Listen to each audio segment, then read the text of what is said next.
ప్రపంచ కుబేర్ల గురించి ఇప్పటివరకు విన్నాం, కానీ అత్యంత ధనిక ఖైదీ గురించి ఎప్పుడైనా విన్నారా? ఆయన మరెవరో కాదు, క్రిప్టో కరెన్సీ సంస్థ బినాన్స్ వ్యవస్థాపకుడు చాంగ్ జావో. ప్రస్తుతం జైలు శిక్ష అనుభవిస్తున్నారు. అసలు ఆయన జైలుకు వెళ్ళడానికి గల కారణం ఏంటంటే, మనీ లాండరింగ్ నిరోధక ఆంక్షల చట్టాలను ఉల్లంఘించిన కేసులో చాంగ్ జావోను గతేడాది అమెరికా కోర్టు దేశంగా తేల్చింది. ఆయనకు కనీసం 3 ఏళ్ల జైలు శిక్ష విధించాలని న్యాయవాదులు కోరినా జావో ప్రవర్తన కోర్టు పరిగణలోకి తీసుకుంది. న్యాయస్థానం ఆదేశాలతో ఆయన 4 నెలలుగా జైలు శిక్ష అనుభవిస్తున్నారు. చాంగ్ జావో 2017లో బినాన్స్ను స్థాపించారు. దీంతో కొన్నేళ్లలోనే ఆయన బిలియనర్గా ఎదిగారు. ఈ సంస్థ క్రిప్టో ఎక్స్చేంజ్లు నడుపుతూ ప్రపంచవ్యాప్తంగా కార్యకలాపాలు సాగిస్తుంది.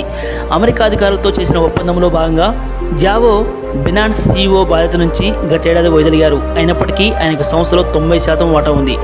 బ్లూంబర్గ్ అంచనా ప్రకారం జావో సంపద విలువ సుమారు $43 బిలియన్, అంటే దాదాపు 3,60,000 కోట్లు.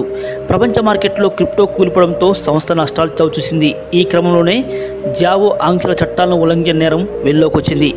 ఆయన అధిక రిస్క్తో కూడిన పెట్టుబడుల కోసం కస్టమర్ల ఫండ్ల నుంచి $1 బిలియన్ మాయం చేసినట్లు విచారణలో తేలింది. జావో దోషిగా రుజువు కావడంతో అతనికి 4 నెలల జైలు శిక్ష ఖరారైంది.